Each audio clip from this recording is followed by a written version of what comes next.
Hey les agris, j'espère que vous allez bien. Aujourd'hui, on se rend chez Baptiste pour tout ce qui va être épandage de digesta et décompactage. Donc il m'a donné rendez-vous à la lagune. Donc la lagune, c'est où il stocke le digesta liquide.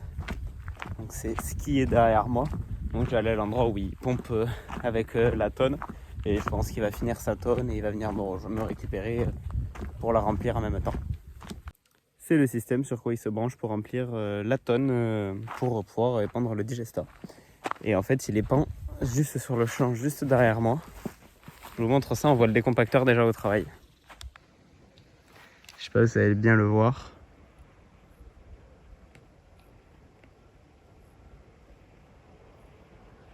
Là, ça doit être le 830 avec le décompacteur, je pense. Là, c'est bon, je viens de rejoindre Baptiste. Salut Baptiste, ça va? Bonjour. Derrière, il y a une pichon, une 2 essieux en 20 cubes. J'ai remarqué ça lui et tout. Quand t'arrives? Dès que je mets les mains en route. D'accord. Donc là. Mais ouais, c'est inverse.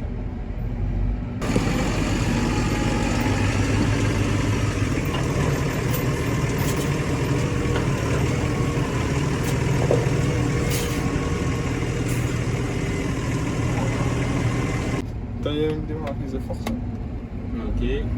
Prise de force.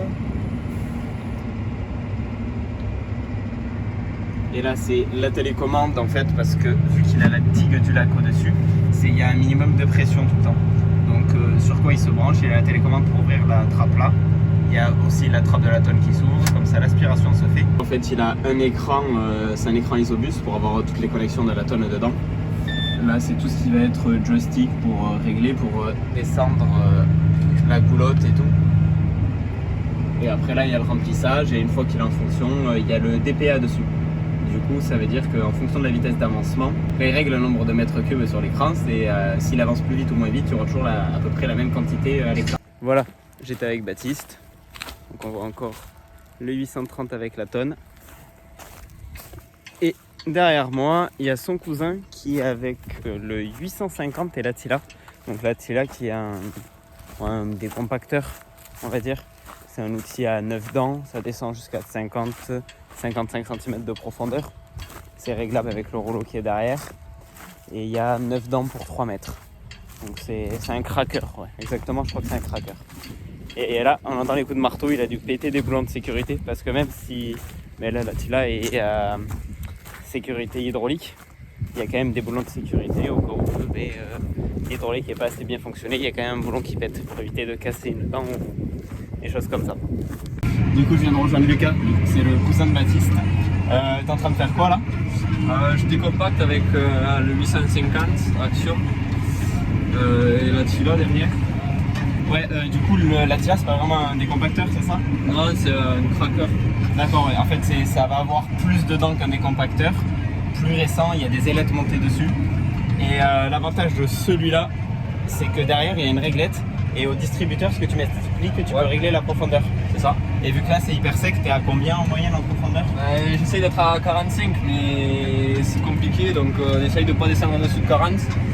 Et des fois, le tracteur il patine un peu et on est obligé d'aller à 35. Bon, on essaye d'y aller le moins possible. D'accord, ok. Et là, en vitesse d'avancement, t'as combien? 4,2. Vous voyez là, ça patine un peu, ça va un peu plus, ouais. Ouais, donc en fait, les terres ici sont extrêmement secs. On est dans des argiles à peu près à plus de 50%. Donc des terres très très tirantes. Et c'est pour ça que ça fait assez tirer. Ah, mais t'es hyper loin toi du. Ouais, tout à l'heure t'étais pas là, je me suis fait chier là. Tu veux jamais dire ça? Oh le peignard. T'appuies là, tu descends, là tu remontes. Ça.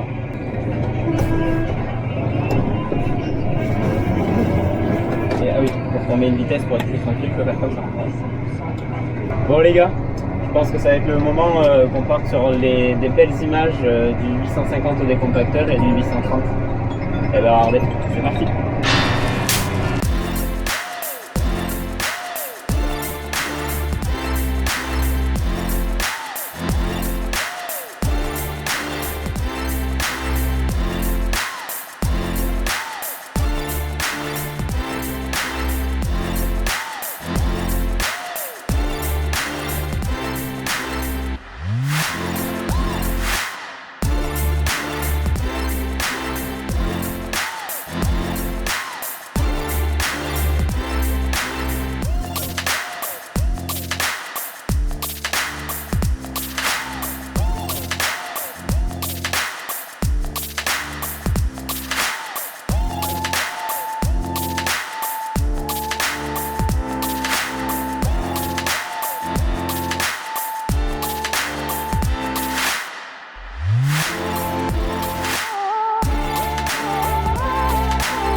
Voilà, là je suis en plein montage, on est vendredi, la vidéo doit paraître demain à 10 h. Et comme d'habitude, je me suis rendu compte que j'avais pas filmé l'intro. Donc j'en profite pour vous conclure un peu de cette vidéo.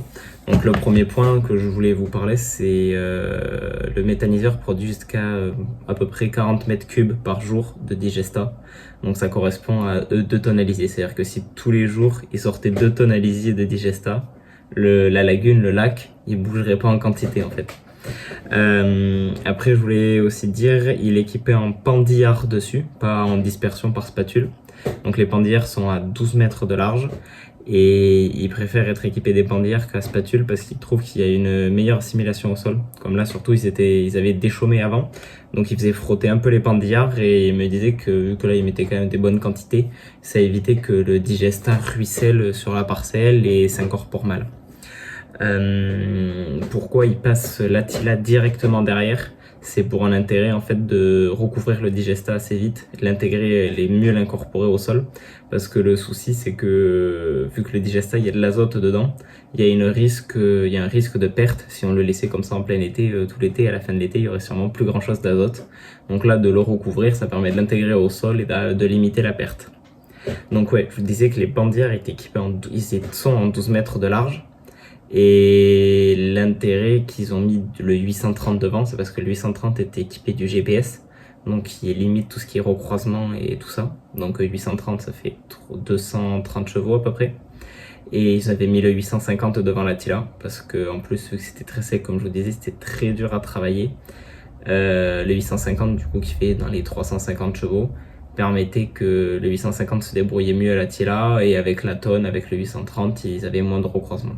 Bon après en moyenne quand c'est pendant l'hiver et qu'ils doivent passer dans les cérales, ils préfèrent mettre le 850 devant parce qu'il a un peu plus de peps et ça évite qu'ils se posent un peu avec la tonne parce qu'ils passent l'hiver avec la tonne pour fertiliser les céréales d'hiver comme le blé et l'orge.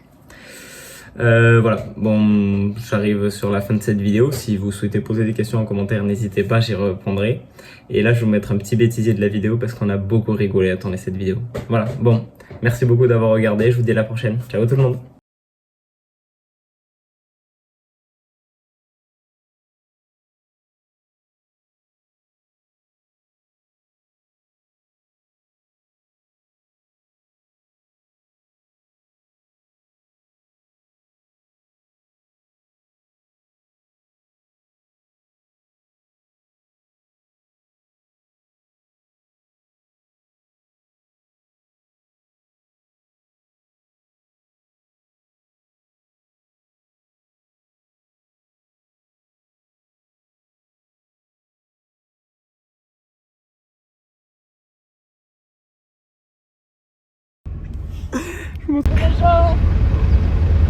Il monte sur le pont de bascule, il fait joujou, il est content là, voilà là il est content.